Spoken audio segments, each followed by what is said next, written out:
కొడైకెనాల్లో ఉన్న ఇన్స్పెక్టర్ అమర్ దగ్గరకు వచ్చి, మీ వైఫ్ని చంపిన హంతకురాలు మీ ఇంట్లోనే ఉంది కదా సార్, మనోహరియే కదా అని చెప్పి అంటూ ఉంటాడు.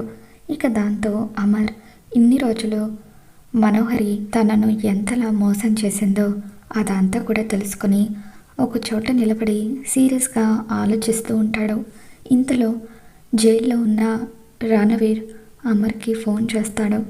అమరేంద్ర, నా వైఫ్ ఎవరో నువ్వు కనిపెట్టావా అని చెప్పి అడుగుతూ ఉంటే, కనిపెట్టాను రణవీర్, మనోహరియే కదా నీ వైఫ్ అని చెప్పి అమర్ అంటూ ఉంటాడు.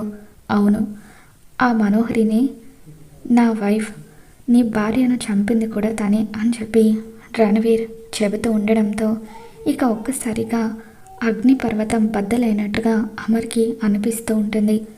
అమర్ రణవీర్తో ఫోన్లో మాట్లాడడం దూరం నుండి మనోహరి వింటూ ఉంటుంది. అమర్కి నిజం తెలిసిపోయిందని చెప్పి మనోహరి కార్ని స్పీడ్గా డ్రైవ్ చేసుకుంటూ వెళ్ళి ఒక చోట నిలబడి ఉన్న అమర్ని కార్తో గుద్దేస్తుంది. అమర్ తలకు బలమైన గాయం అవుతుంది.